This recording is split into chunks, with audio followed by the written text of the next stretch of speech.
Welcome to the Exam Room Podcast.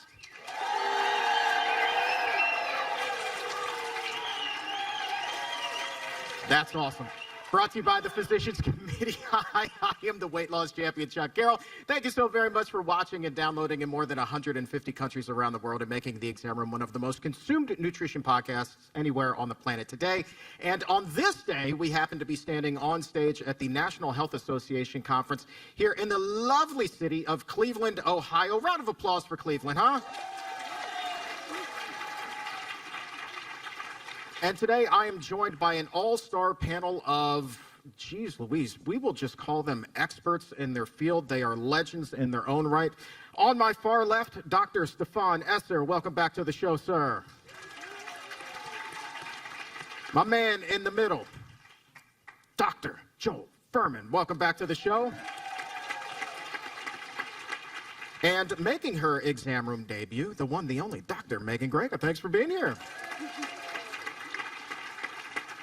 All right, Dr. Grega, I'm going to start by asking each of you the same question, because this is based actually off of a very fascinating conversation I had with Dr. Fuhrman yesterday in the lobby. Dr. Grega, the first question goes to you, and that is, what does whole food, plant-based mean to you? Diving right in, huh? Yeah. Okay, all right, cool. So I'm board certified in lifestyle medicine, and I also do a lot of things out in the community. So a very diverse population of people that anywhere from very low income, under-resourced neighborhoods up through medical students and residents and physicians. And so what we were trying to get a good handle on is how can we explain to people the types of foods that we would really like them to eat. So we don't usually use the vegan word because vegan is all about what you're not eating and not necessarily about what you are eating. And that's what I want to know more about. I used to be the director of women's health services at Lafayette College in Pennsylvania. And I had a lot of women coming in, young women who were like, Dr. Grega, I don't get it. I'm getting more acne. I seem to be gaining weight. I'm fatigued. And I'm vegan. I should be okay. And I said, well, what are you eating? And they said soda and potato chips and white bagels. So we at Callan Foundation have adopted the words whole food, plant-based, or plant predominant because it helps us have the conversation with people about what are the things that we would like them to be eating. So that's your whole and minimally processed fruits, vegetables, nuts, seeds, beans, whole grains, mushrooms, herbs, and spices. And it's a relatively descriptive term, but as Dr. Fuhrman has very eloquently said yesterday, you know, what is it exactly? So when you're talking to people out in the community, you can say whole food, plant-based. You could also say Nutritarian, which a lot of people in this room, everybody knows what Nutritarian diet is, but for good reason, but that's not necessarily as known yet out into the general world. So for me, whole food, plant-based means that you are eating as close to nature as possible. You are avoiding animal products and added salt, sugar, seed oils, all those things, preservatives, and that mostly your diet is focused on those. That song I taught you guys yesterday. Oh, do you want me to do the song? Oh, I'm begging you to do the song. Oh, all right, cool. I would be happy to do the song. And what I'd really like, will you guys do it with me? I want to see how many of you remember the song from yesterday. All right, so here we go. Ready? Yo, what did you say? You got to learn the song, right? And this works just as easily in third graders as for, you know, all the way up through people who are older nursing home patients who are still excited about all this. So, okay, here it goes. Ready? And remember, it goes to the tune of bingo. So it's fruits, vegetables, nuts, and seeds. Fruits, vegetables, nuts, and seeds. Fruits, vegetables, nuts, and seeds, and whole grains too. And beans! Got to do the jazz hands. And don't forget the mushrooms and the spices. I am sorry I missed the debut performance yesterday. That was awesome. Thank you. I'm going to take that back home to my nephews. Well done. Dr. Esser, let's go to you. That was a pretty thorough answer with the song included. Can you top that? No, I can't. I think she hit quite effectively. I think the one advantage of using that term in my mind is that people don't really know what it means. And so you have an opportunity to have a conversation. So versus when people, you might use the word vegan or vegetarian, et cetera, people have a lot of connotations and expectations of what that means. They think they know what it means. But for the majority of patients, for example, that I might share with, whole food plant-based, they go, what does that even mean? Which then opens the door to a conversation about what it should mean, right? Which is what she said, I like the closest to nature as possible sort of concept, with the majority of calories derived from those whole foods, minimally processed, which is what we should all certainly be striving for. And Dr. Fuhrman, for the benefit of the exam roomies who aren't able to join us live today, could you just give us your take on the term whole food plant-based? Without a 90-minute lecture. Well, my take is certainly that's a great step in the right direction. But we know that scientists, both scientists and lay people, it doesn't define with precision exactly what they're eating sufficiently so that people who are really are health nuts who want to do the very best to accelerate our lifespan and protect ourselves aren't doing the pinnacle of excellence with that, because that term is not descriptive enough. That's where the Nutritarian terminology takes it to a step further. It's a type of whole food plant-based. We're really paying attention to eating the optimal dietary portfolio and the right type of variety to make sure we have the greens and the beans and the onions and the mushrooms and the seeds, and not just eat potatoes and rice all day. Right. Which still could be whole food plant-based. So it's making sure for us people who are really the health enthusiasts, how do we take our diet to the next level of excellence? I like the term nutritarian, one, because it is a little bit broader, but two, it has like a really cool sound to it. It's like, if you were to tell somebody, well, would you rather eat a whole food plant-based diet or go on the nutritarian diet? I would think that at least 8 out of 10 are going for the nutritarian based on name alone. It's a good word. Yeah. It's a strong word. So, I mean, we're not insulting anybody with nutritarian. We're just saying you're eating a diet rich in nutrients and scientifically designed to enhance human health and longevity. Yeah. You know? Yeah, nutritarian. I know so many whole food plant-based eaters that don't eat green vegetables. They don't eat mushrooms and onions. They're not doing what they're not ratcheting up their diet to the level that we can actually get it to promote great health. Let me do a hard pivot. You talk about somebody not eating an entire category of foods, and in this case it's green vegetables. But there's a very famous sportscaster who every Sunday night when he's commentating the NFL will talk about the fact that he has never eaten a single vegetable in his entire life. This man he's in his 80s, and he's still out there, and he's active. I have no idea what his cholesterol is, but I would have to think that he is the exception and not the rule. I'm curious to get your take on somebody that brags about not eating a single vegetable their entire life. You want my take? I would love your take, Dr. Fuhrman. Well, Americans have a wide bell-shaped curve. That means that the average American male may die at age 77, but the bell is wide, so some people may live to be 87 or 97, but for every one of those, there's a person that died at 67 and 57. So it averages out. Like I had a skating teacher who was a smoker, and he lived to be like 96 years old, and he smoked cigarettes every day. He was dropping ashes all over the place all day long, and he still lived a long time, but that's an exception. Yeah. So we're going by, averages of most people, and what I'm saying here, I'm going to put this down for a second. I'm saying when you achieve optimal health, the wide bell that's scattered based on a lot of luck and things we can't control, it starts to narrow as it moves up. And now people with worse genetics that may have caused the problem, or better genetics that may have made them live longer, now start to hover in the same range of lifespan. So we take the people who might have died young and bring them up to live closely to the people that have the ability to live a long life. So we're narrowing the bell, and that's what I've been seeing in my practice over the last 35 years. So even people who develop problems are able to live a long life and not have happened to them the premature deaths that happen for most Americans. I would love to. You start talking about genetics. I was like, I know Dr. Greg is going to want to weigh in on this one.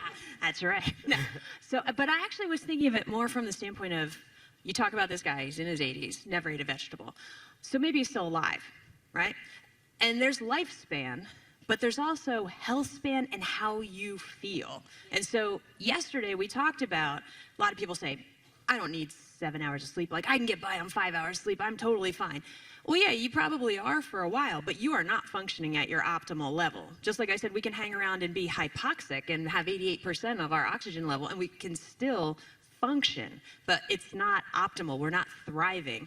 I would question whether the gentleman that you have that you're talking about, how does he actually feel? And that's part of what I think when we're talking with patients, it doesn't have to be a like, you have to do this exactly, but to say, give it a try, see how you feel after a week of eating this way and starting to add some of these things in.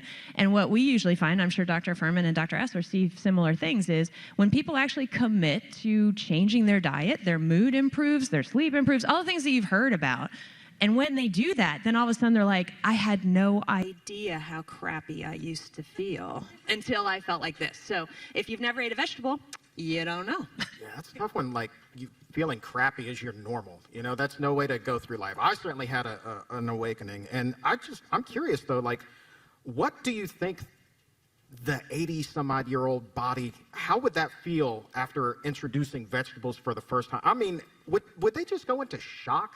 Like, I think the guy just has a bad memory, first of all, because he's clearly eaten tomatoes because he's probably had pizza and pasta. And he's also had potatoes because I'm sure he's had French fries. So move on. Right? Fair enough. He's clearly eating vegetables, whatever. But my message has been to people that if you don't like green vegetables, then at least move close to the hospital. And like, get an apartment or a condo right next to the hospital, so at least you can go back and forth there with convenience. And that's the kind of practical advice you'll only get here on the exam room. All right, so Dr. Esser, let's pivot from the broadcaster standpoint to the athlete standpoint. A lot of these guys, they want to be at peak performance, or women, peak performance, but they load up on so much meat and eliminate so many carbs. You're a fit guy. You're an athletic guy. How does the body respond both in the short and long term if somebody eats that carnivorous diet? Or can they ever achieve optimal performance? Well, I think the human genetic potential is remarkable, and I think that training habits also can compensate for a lot of less than ideal nutritional habits, at least short term. But I think that for the high-test vehicle to perform at its peak, putting in the ideal fuel that it's intended for gives the optimum performance for the longest period of time. And so while that high-test vehicle, you might be able to get away with putting less than ideal fuel in it for a period of time, it begins to have issues over time. So I take care of both professional athletes who are presently in their careers and a lot of those also who are retired professional athletes. And I think what I tend to see in the retired professional are a lot of health conditions now occurring, some of which are directly related to the choices they made for years, especially in the world, let's say, of the NFL or strength-trained athletes who have compromised their cardiovascular metabolic system through very unhealthy behaviors just to maximize what they thought they needed to do for a period of time. And so what is a great joy is to work with those athletes and to demonstrate that we can meet their caloric needs, their protein needs, through a healthy, ideal program that also now maximizes their recovery and their performance in the present day and age. So they can both perform at their best now, but also stay healthy for decades to come. Is there any correlation between whether or not somebody is quote-unquote injury-prone and the type of foods they eat? I don't know that there is a good correlation at this time, except for some of the data I shared yesterday with regards to elevated cholesterol and various tendinopathies, tendon tears, micro-injuries, et cetera. But some of this data is lab-based data and some is human data. And I think it would be fun we'll need more studies of that kind to just demonstrate that. But we know eating the standard American diet, right, alters perfusion, enhances inflammation, and accelerates degenerative changes at both the bone level, spine level, cartilage level, et cetera. So what's very key for me when I work with athletes is to remind them that even if their career goes exactly like their ESPN fantasies, they still probably by 30 will be retired, right, or 35 for the majority, depending upon the sport. And so we still need to look at their long-term health as well as their performance short-term. And so kind of having those conversations, I think, is valuable. Yeah, Dr. Fuhrman, go ahead. Yeah, I should add that the NOSH study showed that the linemen on football and NFL football teams had the shortest lifespan of any occupation in North America. And that's because they eat to get super enlarged so they can do their jobs. And I know some of them too. We have a lot in common, and as well as advising and working with athletes.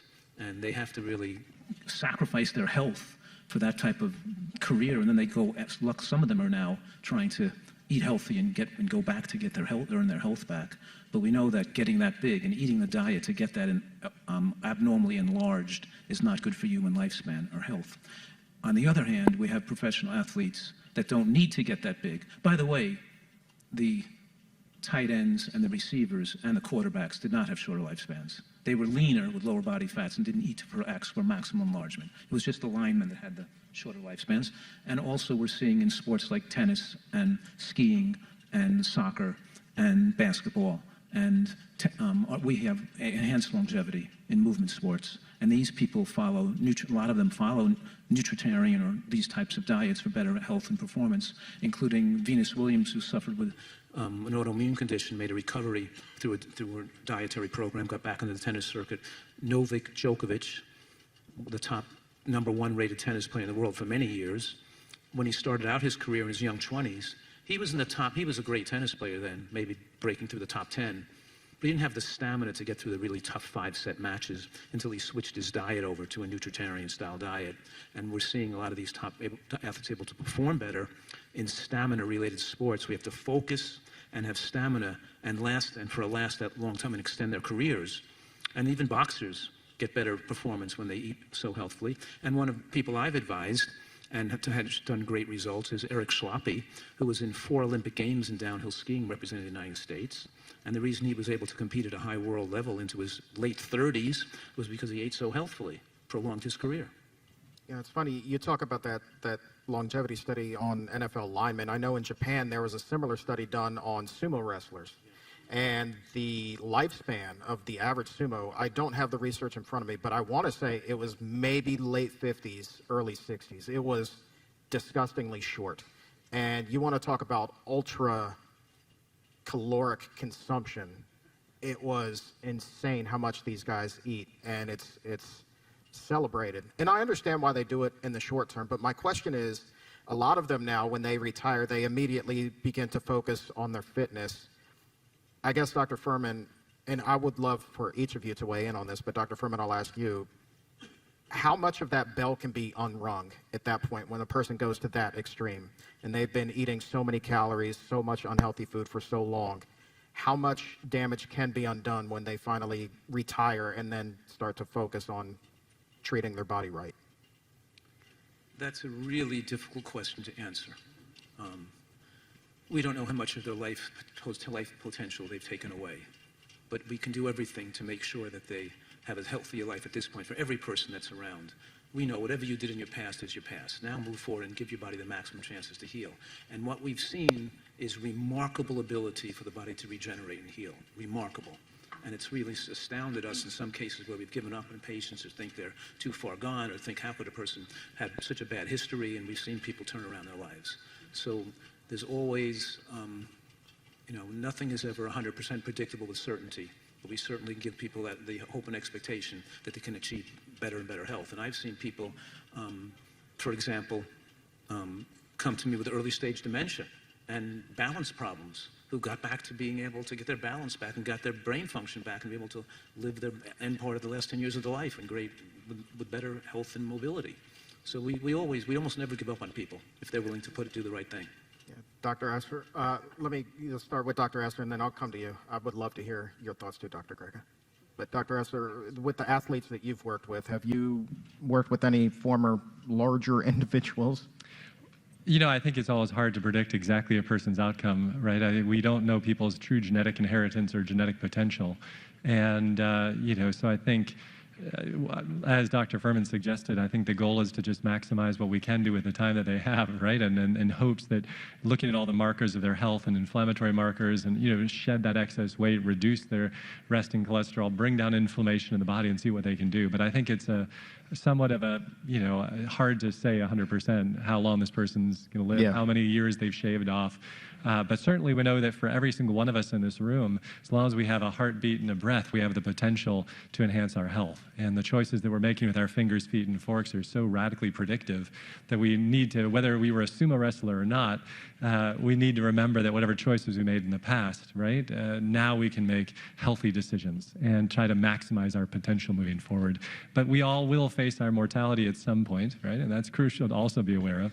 And so making sure that we're bringing the greatest amount of joy and goodness into the world through our lives, I think matters even more than the number of days that we have. Dr. Grega? That's a good answer. Well said. Very much so. That's awesome. So I absolutely agree with Dr. Fuhrman and Dr. Esser that we don't know on the individual level how much damage did you do and how much can you get back. However, one of the counseling factoids that I like to use with my patients is more on a global perspective or a population health perspective. So I can't say, you did this, and if you change, you will get this much back. But I can say, based on data from the Global Burden of Disease study in 2019, where they did a modeling sort of study, simulation study, where they said if you switch from a Western diet, so the typical standard American diet, to what they defined as an optimal diet, which is actually nowhere near as good as what Dr. Fuhrman is talking about with Nutritarian, so I would expect the results would be even better, but to something that was more like more whole grains, more fruits, vegetables, nuts, seeds. They had fish in there, and we know that there's issues with fish, but they had that in their optimal diet, and decreasing your amount of red meat, processed red meat, sugar-sweetened beverages, ultra-processed foods. Okay, so say you have a Western diet, and at age 20, you go over to an optimal diet. The modeling study based on this massive data set says for women, you'll get an extra 13 years of healthy life expectancy out of that, and for guys, it's 10. If you wait until age 60, which I would not recommend by any means, but if you were eating a standard American diet till age 60 and then you switch, you still got over 8 years of healthy additional life expectancy based on this modeling study.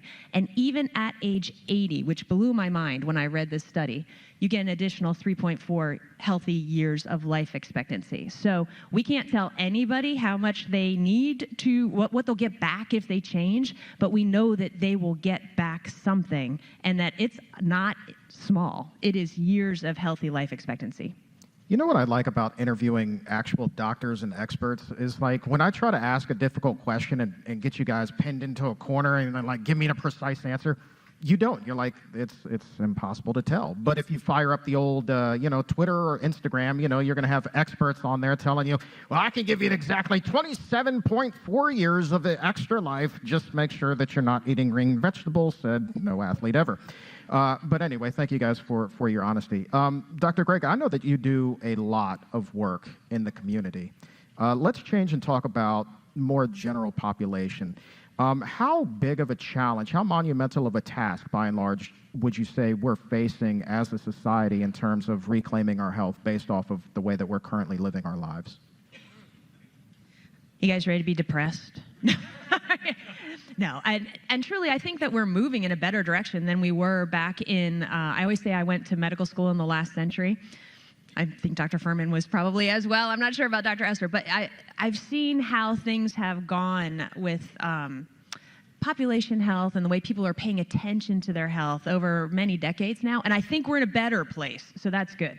But as far as how difficult is it to, sort of shift a community, I mean, it depends on how big the community is and what some of the social norms of the community are, but these are the key things that we have to look at. Social norms. What are most people around you doing? Because we know that we are very likely to do the same behaviors as our friend group, our family, our work group, whoever's around us. So we got to look at those and see what we can shift. Then we have to look at our choice architecture. And what choice architecture means is what is your default option in any specific situation? So you go to a football game at almost any high school around the country, and you go to the snack bar. Like, what's your default options? Probably not great. Same thing in an airport or in a hospital, unfortunately, to find that. So look at what your choice architecture is, and part of what we try to do with Kellen Foundation is help make that healthy choice the easy choice, the default choice. It's not making people do anything against their will. It's just making it so that this is the easiest thing for you to do, to go find something unhealthy, whether it's a behavior, a food, whatever. You have to actually work at it. So how big of a challenge is it? I'll tell you, none of us can do it by ourselves. We got to have a lot of community partners. We have to have a lot of people get a part of this movement and help change your social norms and your choice architecture in your neighborhood. Do it through your schools, your places of worship, your friend groups, your spheres of influence. And we can shift it, because the areas that are called the blue zones, and we can get into the research about that, which is not really the relevant point, but there are places in the world where people live a lot longer and a lot healthier than we do here in the United States. I don't think you can argue that. So what are they doing? Usually it's a much stronger and different community structure than we have here. Show of hands, who wants to pitch in and help to build healthier communities where they live? Yeah, that's a lot of people. So my colleague Cassie, she's here today. She works with the Physicians Committee's Building Healthier Communities program. And right outside this door is a sign-up sheet for those who are interested in helping to carry forward that message that Dr. Grega, Dr. Fuhrman, Dr. Esser, we're all talking about here. Everybody who's been up on this stage has been talking about. So if you guys want to sign up after this is done, that would be great. But please be fast about it. She's got to go visit her mom. So otherwise, you can just hop on pcrm.org and search for Building Healthy Communities, and we'll get you going. But Dr. Esser, I guess same question to you. I do feel that the tide is turning. I wonder, like, being so much in this bubble, if we feel like it's turning a little bit more than in actuality, but what is your impression?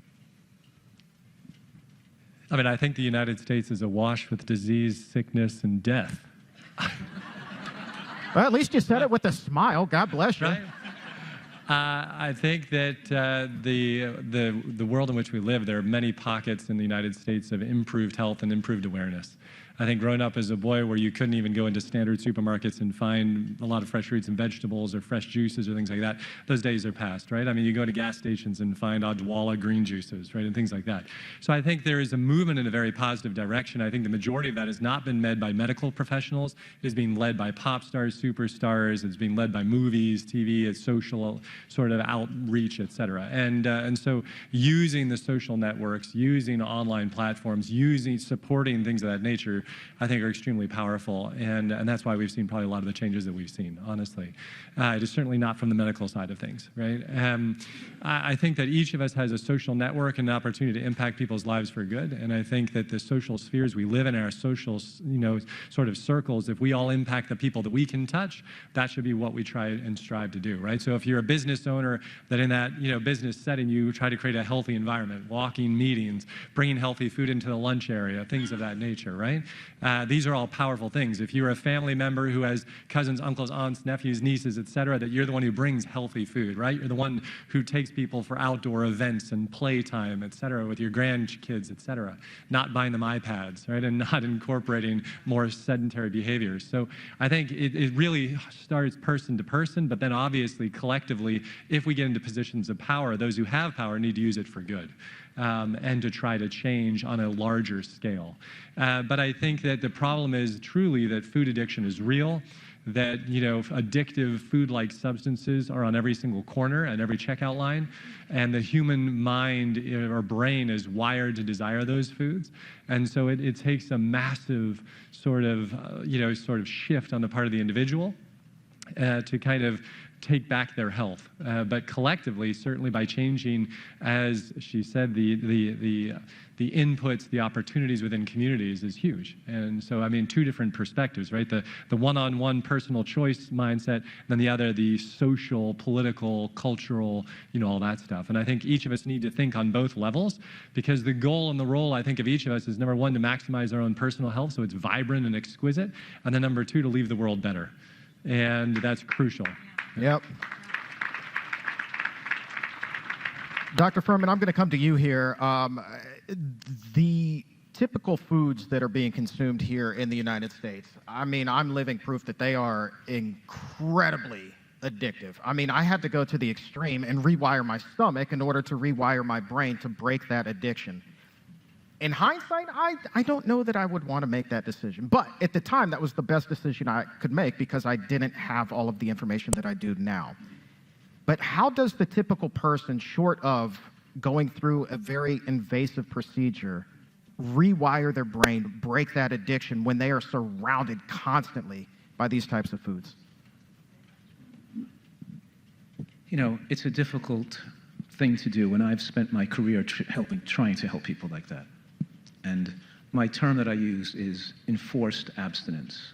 My conclusion after studying this and working in the field for so many decades is that baby stepping your way into healthy eating leads to more chance of recidivism and failure with a severe addict. A severe food addict is your highest probability of success is dealing with it almost like alcoholism.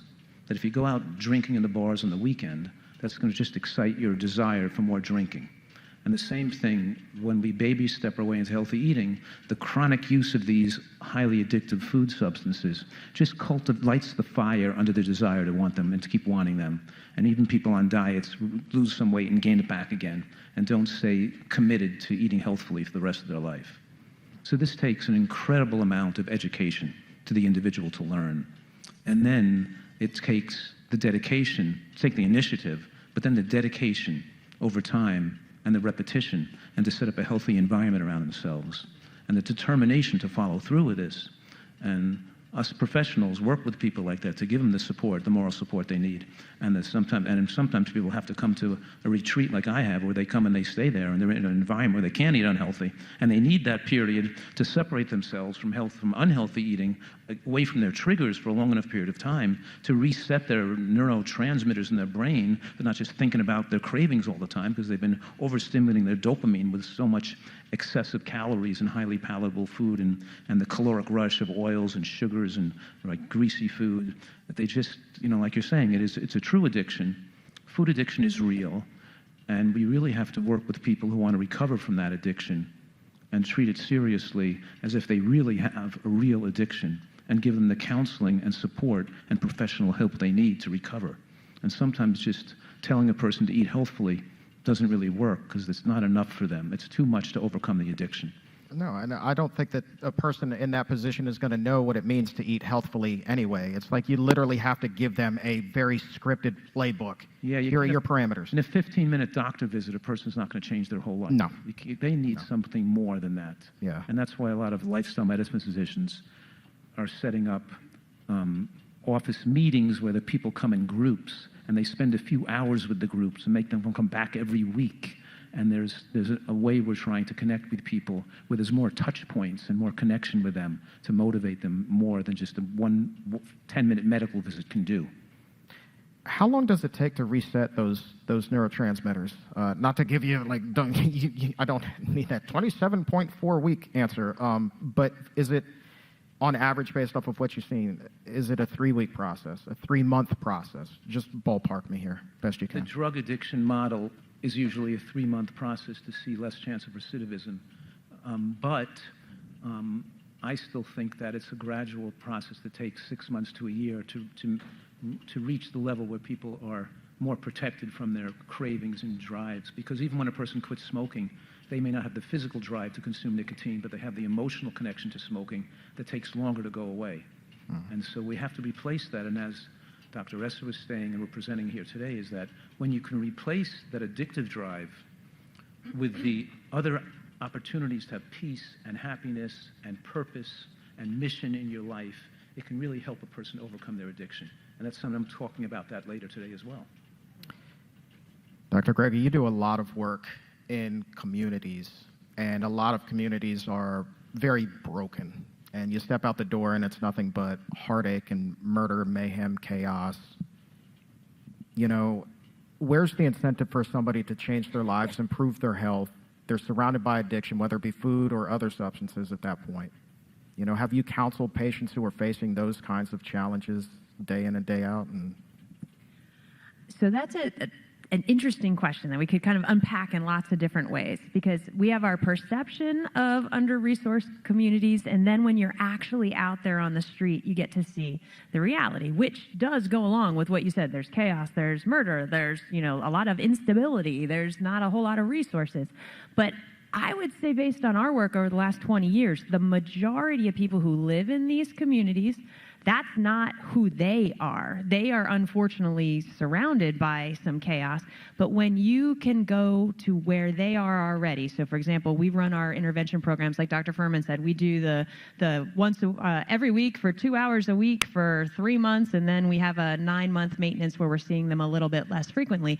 But where we do it is in their schools, in their churches, in their community centers, so they can walk to us, or they are then surrounded in those interventions with people that live nearby, people that can become their support system. And even though there is a lot of chaos in their lives, they realize that they could feel better, and so that they are able to, with the support, and again, this is not a straight line thing. It's not like you say, okay, today I'm going to get better, and every day you walk the talk and get better. We have to be accepting of this is a serpentine, many paths up the mountain type of a thing, and be there to help support them when things don't go as well.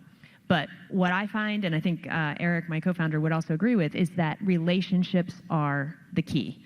And what Dr. Fuhrman just said about the 10-minute office visit is not going to do it. I'm a family doc, and the way I used to have to practice medicine, I had 5,000 patients in my panel. There was no way that I was going to be able to do what I really, really wanted to do with patients.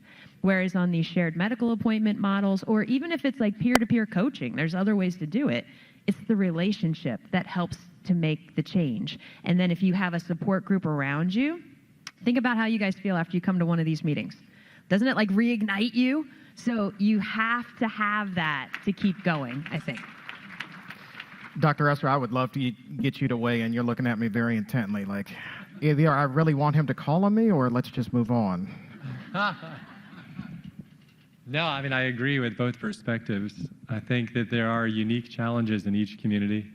I think that whether it be the higher socioeconomic status individuals in which they have a split household where one is very ketogenic and one is very plant-based, let's say, that's also an incredibly challenging environment, right? And so each of us have our challenges, and I think what I always strive to do to help patients is identify what their opportunities for change are, as well as what the challenges are, and then how can we work through them. But yeah.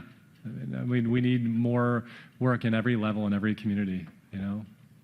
What's a challenge, and this is a tough one, so you don't have to share, you can just say pass, but what's a challenge that you have faced that you were able to overcome, and afterwards you were like, man, I didn't even know that I had that in me?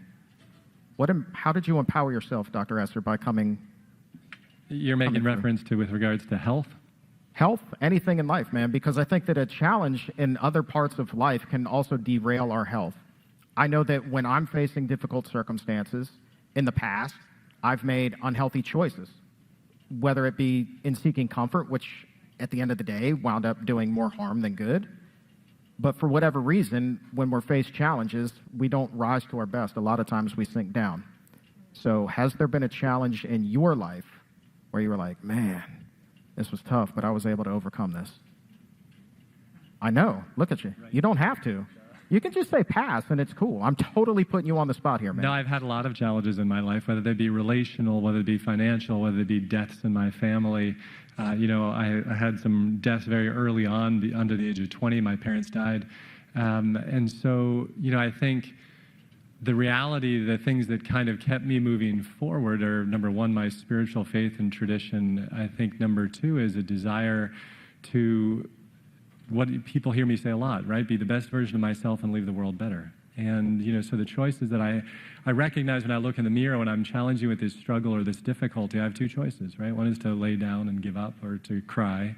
The second is to reach for the bottle of alcohol. And actually, at one point in my life, when I had some major losses and challenges, I recognized that I had that addictive personality, right? And I found myself, there happened to be a big collection of alcohol in this house that I was living in at the time, and I started drinking almost every night. This was in my 20s.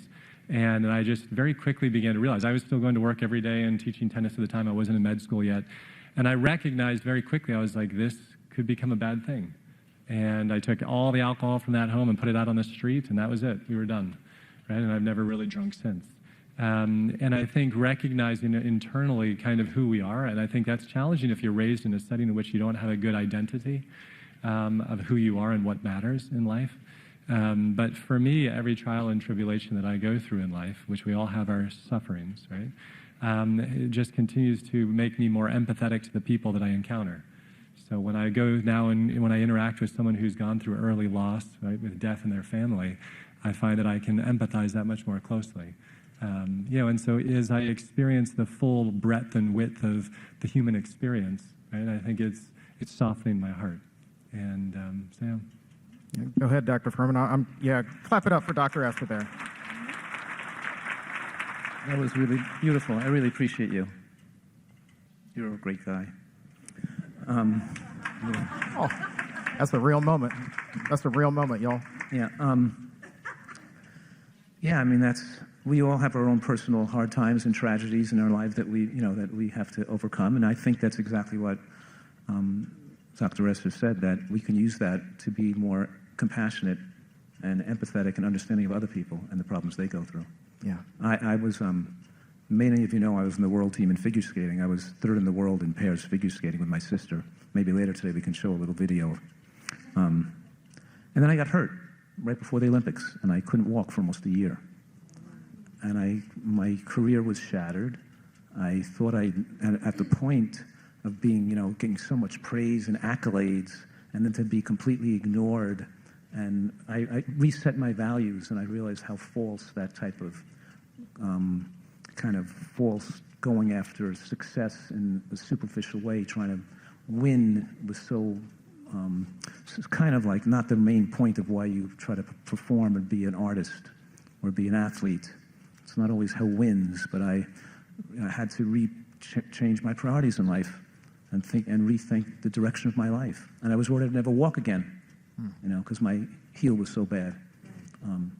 I pushed the bone right through the bottom of my foot. But in any case, we all had our personal challenges. I don't think that's my most. I've had other problems with my life, with my family, with problems. But I think that it makes us humble, understanding, and we can use that to realize that life has its ups and downs. But the way we see things and the way we can, as we're all understanding, the way we can use our lives to be helpful and have goodwill for others can help us gain our own personal happiness and peace, even if we have our own tragedies. And Dr. Grega, how much of the compassion that you have for the individuals who you work with stems from the challenges that you yourself have overcome? Oh, that's an interesting way to frame it, because I was thinking about, as Dr. Esser and Dr. Fuhrman said, we all go through challenges, deaths in our family, people that are important to us, relationships that get ruptured, all sorts of different things. But I was thinking, and so to your point, what I was thinking, what my most challenging thing is, so you guys can probably tell, maybe not. What do you guys think? Can you guys tell I'm kind of a type A gunner type of a person? Maybe, just a little bit. Okay, so I graduated from high school at 16. I finished college, went to Penn Med down in Philadelphia, was a Navy lieutenant commander in military. Like, I did all those steps that you're supposed to do in your career to do a good job. And I got to somewhere in my mid-30s, and like I said, had the 5,000 patient panel and was seeing 30 patients a day and staying up late at night. My own physical health was suffering, but I'm fortunate that I never actually had like a crisis. But I did realize that every day I was waking up trying to figure out how much longer I had to work until I could retire so I could do the things that I actually wanted to do. And every day I'm calculating how much money do I need to make so I don't do this anymore, when I went into medicine because I loved helping to take care of patients, and I love being a healer, and I love the relationships. I loved my patients. And I was trying to deal with all this, and then I started to get this twitch on my right eye, and I couldn't make it stop. It was like this muscle twitch that just was always going. And it's one of those things because it's on your face. Everybody sees it. And they're like, Dr. Grega, what's wrong with you? And I'm like, I don't know. So I'm trying to figure out what's going on. The point being that amount of stress and that realizing how much I didn't want to wake up in the morning to go do what I wanted to do or what I was going to do that day is what made me actually leave medicine. I actually decided I was not going to be a doctor anymore. And there was a huge outcry from my friend group, from my family members. They're like, you've put all this time and energy and everything into becoming an Ivy League trained doctor and all, and you're just going to quit. Right? Like, it sounds like quit, right? And then I went to, luckily I have a very supportive husband who was like, no, I think you need to figure this out. You're twitching. All right. So that was good. My children don't even remember it. They're sort of like, oh, there was a thing? You know, I'm like, that's fine. But when I went to my colleagues at my hospital center and said, yeah, you know, we've had a great relationship together. I'm sorry I'm leaving, and told them about what I was going to do, every single doctor said, I wish I could do that too. It was at Hunterdon. And so, yeah. We both went to Penn. We both went to Penn, and we both trained at Hunterdon, or at least worked at Hunterdon. Yeah, yeah. And Hunterdon Medical Center is an awesome place. So I do not want to in any way say anything negative about Hunterdon Medical Center, because the family medicine program there is fabulous. The people there are fabulous. But the system is such that it makes all doctors in this country say, God, I wish I could do that too, and stop and do something else. So when I realized that really kind of helped me from my challenge standpoint. But I got to tell you, the only reason that I'm able to do the things that I do now with Kellen Foundation and teaching medical students and residents and coming around to talk with you guys, being a part of the American College of Lifestyle Medicine, is because I made that break with what I thought I needed to be and became what I want to be. And so I would wish for all of you guys the same sort of thing. Wow. That is profound. That is profound. I love that. You found a way out. You found your path. We only have time for a couple more questions. So, this is a huge nutrition podcast, and people love to nerd out. And so I'm just curious, because we were talking about bad days and challenges. So we'll just go down the line. Dr. Grega, we'll start with you. When you're having a terrible, horrible, no good, very bad day, instead of reaching for that pint of Haagen-Dazs in the freezer, what are your go-to foods? Oh, foods. Go-to foods. Because I was thinking what I usually do is I call either my daughter or Eric or somebody who is like a friend and just go, can you believe? And then we go through all that. But you erupt. Get it out. Yeah, I erupt. And or as Eric says, I kvetch. I sort of like get it out there. But as far as my foods, I'm not, I really feel better when I am eating like the type of food we're all eating here, and I know that about myself. So I am not somebody who reaches for the Haagen-Dazs or the pizza, even though I love pizza. Pizza is a kryptonite thing for me. I think Cyrus was doing the kryptonite thing, but so I just need to not be around pizza, because if I smell it, it's rough. But but I do things more like have some tea, sit down with a book, go for a walk. I really like to get out and move when I'm having a really hard day. So I don't really have a go-to food, because I eat most of my food really like a good breakfast, kind of like what Dr. Fuhrman was saying with the oatmeal and the chia seeds and flax seeds and walnuts and berries and everything. I guess if I really, really was thinking of a food I would crave that I would do something like some good dark chocolate and berries would be that type of a thing for me. Strawberries, blueberries? I really like raspberries and blueberries and blackberries. Those are my favorite. Yeah. Good pairings with chocolate. All right. Dr. Esser, coming to you, sir. I would normally just go to sleep and wake up the next day and things are better. That'll work. I'm not gonna eat, or I'll start exercising. The first 5-10 minutes I'll hate it, but then as soon as there's a little bit of a sweat and the blood is flowing a little bit, all of a sudden life's better. And then I can keep going. But if you're going to wrestle me with food, it would be fresh pineapple. It would be some red raspberries. That's probably what I'd be reaching for. Right on. A natural sweet tooth. What about you, Dr. Fuhrman? Not that you have any bad days. But when I'm like overworked or emotionally stressed or I don't think of food as the solution. I'd rather like go play some tennis or pickleball or play a ping pong match with my son or go skateboarding or go to the beach or go, my most favorite thing, believe it or not, is tennis and skiing. I like snow skiing. But so I like turn into something my physical, getting out there with nature, or just go in the woods and hike. Or you know what I do? I go in my garden and I work on the trees. I like to dig holes and plant and work out and prune my apricot trees or something. So I do something outside of it uses so much mental and physical stress, and I'm doing, because I don't think of food as relieving it. I'd rather relieve what keeps me busy doing something I enjoy. This is profound what just happened. Like, here I am 15 some odd years into this weight loss journey of mine, and I still think of food as being the comfort. That's just, I think, the way that I was brought up and maybe the way that a lot of people are wired. And maybe that's why, at least part of the reason why we're in such a jam that we are with our health, is we look at food as being kind of everything. You know, but as Mark Huberman was saying yesterday, there's more to life than just fruits and vegetables, or hamburgers and French fries, you know, whatever your comfort food may be. You guys are wired a little bit different. I like your answers. I'm going to turn the tables the next time somebody asks me that. So let's end with this.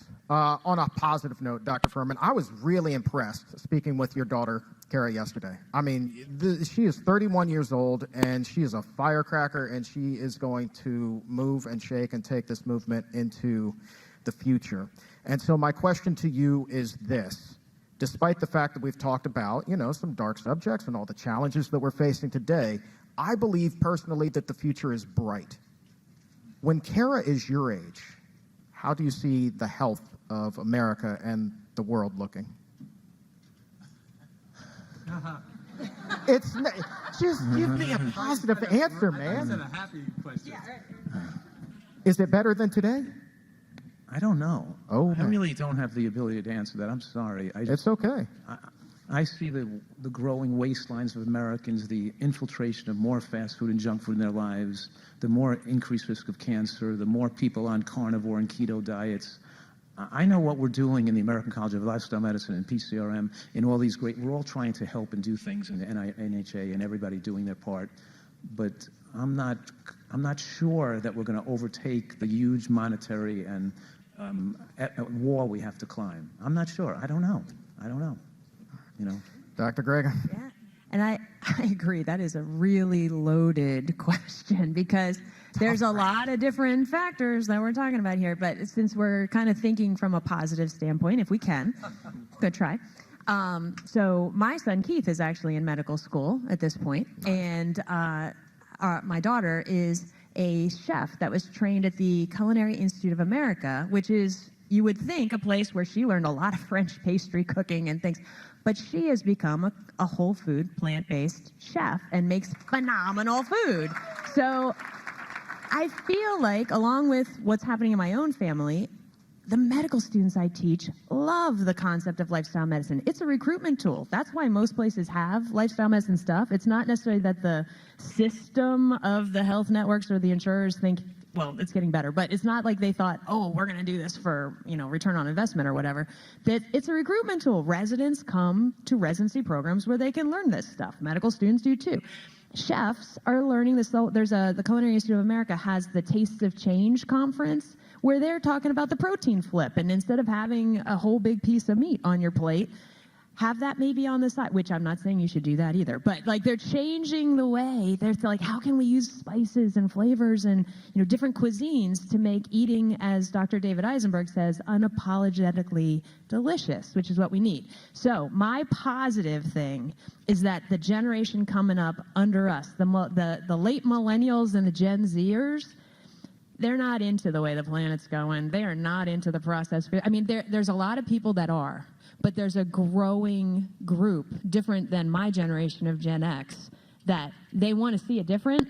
They're not going to put up with it the way it currently is, and I can't wait to see what they do. I tell them all the time, you guys are going to break it and make it better. There it is. And Dr. Esser, we end with you, as the song says, tell me something good. I mean, you get a great positive thing. I think if you look at the numbers, right, the number of people who are self-identified as vegans and vegetarians continues to grow. The number of opportunities for healthy food in communities, especially in large cities, et cetera, the number of vegan, vegetarian, whole food, blah, blah, blah, restaurants and options continues to grow, right? Even in the, you know, most toxic sort of, you know, steakhouses, et cetera, there are more options than there ever were, right? So I think there is clearly a movement in a positive direction in many aspects of our culture.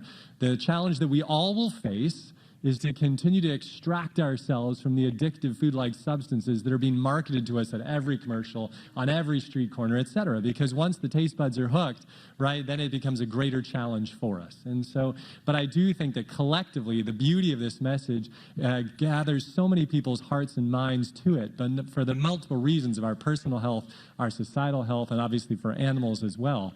And so kind of the testament to our success is that growing body of people rising stepping up, with speaking their voices and moving in a positive direction. And so your podcast that you're doing and the followers that you have, right, the NHA and its continued growth, et cetera, and all the organizations that are trying to herald this message are a testament that positive things are happening, and each of us needs to take that little flame from today and carry that flame into our communities and work for positive change. There it is. That's a good answer. I feel like Steve Harvey on the Family Feud. Good answer. Good answer. Wow. I love this panel. Thank you guys so much for your time today. This has absolutely been fantastic. Dr. Grega, Dr. Fuhrman, Dr. Esser, thank you guys so very much for your time. And thank you here, the National Health Association Conference in Cleveland. As always, my friends, keep it plant-based.